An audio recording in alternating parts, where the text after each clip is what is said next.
लक्ष्मण जी के त्याग की यह अद्भुत पौराणिक कथा कोई नहीं जानता। हनुमान जी की राम भक्ति की गाथा संसार भर में गाई जाती है। लक्ष्मण जी की भक्ति भी अद्भुत थी। लक्ष्मण जी की कथा के बिना श्री राम कथा पूर्ण नहीं है। नमस्कार दोस्तों, हमारे चैनल धर्म कथा में आप सबका बहुत बहुत स्वागत है। आज हम आपको लक्ष्मण जी के त्याग की कथा बताने जा रहे हैं, तो वीडियो को अंत तक जरूर देखिएगा। तो आइए कथा प्रारंभ करते हैं। अगस्त्य मुनि अयोध्या आए और लंका युद्ध का प्रसंग छिड़ गया। भगवान श्री राम ने बताया कि उन्होंने कैसे रावण और कुंभकर्ण जैसे प्रचंड वीरों का वध किया और लक्ष्मण ने भी इंद्रजीत और अतिकाय जैसे शक्तिशाली असुरों को मारा।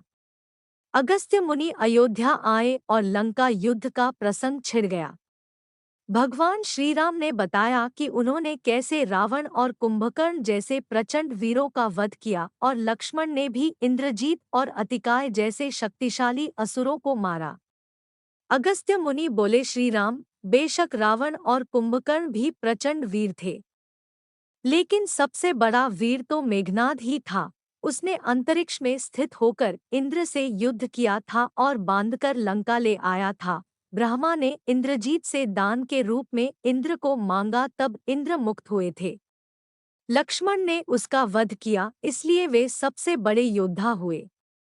श्री राम को आश्चर्य हुआ, लेकिन भाई की वीरता की प्रशंसा से वे खुश थे। फिर भी उनके मन में जिज्ञासा पैदा हुई कि आखिर अगस्त्य मुनि ऐसा क्यों कह रहे हैं कि इंद्रजीत का वध रावण से ज्यादा मुश्किल था।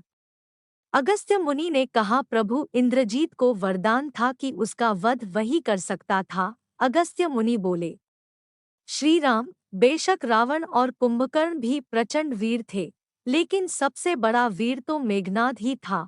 उसने अंतरिक्ष में स्थित होकर इंद्र से युद्ध किया था और बांधकर लंका ले आया था। ब्रह्मा ने इंद्रजीत से दान के रूप में इंद्र को मांगा, तब इंद्र मुक्त हुए थे। लक्ष्मण ने उसका वध किया, इसलिए वे सबसे बड़े योद्धा हुए। श्री राम को आश्चर्य हुआ, लेकिन भाई की वीरता की प्रशंसा से वे खुश थे।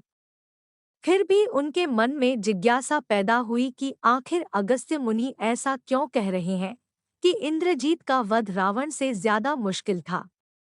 अगस्त्य मुनि ने कहा, प्रभु, इंद्रजीत को वरदान था कि उसका वध वही कर सकता था जो 12 वर्षों तक न सोया हो, जिसने 12 साल तक किसी स्त्री का मुख न देखा हो और 12 साल तक भोजन न किया हो। श्री राम बोले, परंतु मैं वनवास काल में 12 वर्षों तक नियमित रूप से लक्ष्मण के हिस्से का फल फूल देता रहा। मैं सीता के साथ एक कुटी में रहता था। बगल की कुटी में लक्ष्मण थे। फिर सीता का मुख भी न देखा हो और 12 वर्षों तक सोए न हो, ऐसा कैसे संभव है। अगस्त्य मुनि सारी बात समझकर मुस्कुराए। प्रभु से कुछ छुपा है भला। दरअसल सभी लोग सिर्फ श्रीराम का गुणगान करते थे, लेकिन प्रभु चाहते थे कि लक्ष्मण के तप और वीरता की चर्चा भी अयोध्या के घर घर में हो। अगस्त्य मुनि ने कहा, क्यों न लक्ष्मण जी से पूछा जाए। लक्ष्मण जी आए। प्रभु ने कहा कि आपसे जो पूछा जाए उसे सच सच कहिएगा। प्रभु ने पूछा, हम तीनों 14 वर्षों तक साथ रहे, फिर तुमने सीता का मुख कैसे नहीं देखा। फल दिए गए, फिर भी अनाहारी कैसे रहे और 14 साल तक सोए नहीं, यह कैसे हुआ। लक्ष्मण जी ने बताया, भैया, जब हम भाभी को तलाशते ऋष्यमुख पर्वत गए तो सुग्रीव ने हमें उनके आभूषण दिखाकर पहचानने को कहा।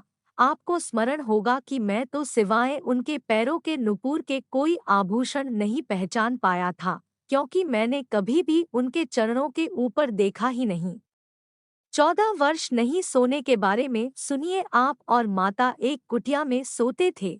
मैं रात भर बाहर धनुष पर बाण चढ़ाए पहरेदारी में खड़ा रहता था। निद्रा ने मेरी आंखों पर कब्जा करने की कोशिश की तो मैंने निद्रा को अपने बाणों से बेध दिया था।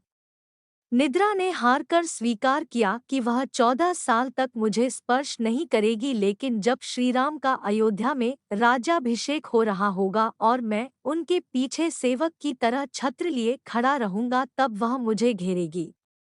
आपको याद होगा, राज्याभिषेक के समय मेरे हाथ से छत्र गिर गया था। अब मैं 14 साल तक अनाहारी कैसे रहा। मैं जो फल फूल लाया था, आप उसके 3 भाग करते थे। एक भाग देकर आप मुझसे कहते थे कि लक्ष्मण फल रख लो, आपने कभी फल खाने को नहीं कहा, फिर बिना आपकी आज्ञा के मैं उसे खाता कैसे। मैंने उन्हें संभाल कर रख दिया, सभी फल उसी कुटिया में अभी भी रखे होंगे। प्रभु के आदेश पर लक्ष्मण जी चित्रकूट की कुटिया में से वे सारे फलों की टोकरी लेकर आए और दरबार में रख दिया। फलों की गिनती हुई तो 7 दिन के हिस्से के फल नहीं थे। प्रभु ने कहा, इसका अर्थ है कि तुमने 7 दिन तो आहार लिया था। लक्ष्मण जी ने 7 फल कम होने के बारे बताया कि उन 7 दिनों में फल आए ही नहीं। जिस दिन हमें पिताश्री के स्वर्गवासी होने की सूचना मिली, हम निराहारी रहे। जिस दिन रावण ने माता का हरण किया, उस दिन फल लाने कौन जाता। जिस दिन समुद्र की साधना कर आप उससे राह मांग रहे थे, जिस दिन आप इंद्रजीत के नागपाश में बंद कर दिन भर अचेत रहे, जिस दिन इंद्रजीत ने मायावी सीता को काटा था और हम शोक में रहे, जिस दिन रावण ने मुझे शक्ति मारी और जिस दिन आपने रावणवध किया, इन दिनों में हमें भोजन की सुध कहाँ थी। विश्वामित्र मुनि से मैंने एक अतिरिक्त विद्या का ज्ञान लिया था, बिना आहार किए जीने की विद्या। उसके प्रयोग से मैं 14 साल तक अपनी भूख को नियंत्रित कर सका, जिससे इंद्रजीत मारा गया। भगवान श्री राम ने लक्ष्मण जी की तपस्या के बारे में सुनकर उन्हें हृदय से लगा लिया। मित्रों, आशा करते हैं आप सभी को आज की कथा पसंद आएगी। अगर आपको कथा पसंद आएगी तो वीडियो को लाइक करें और चैनल को सब्सक्राइब अवश्य करें। जय सिया राम जी।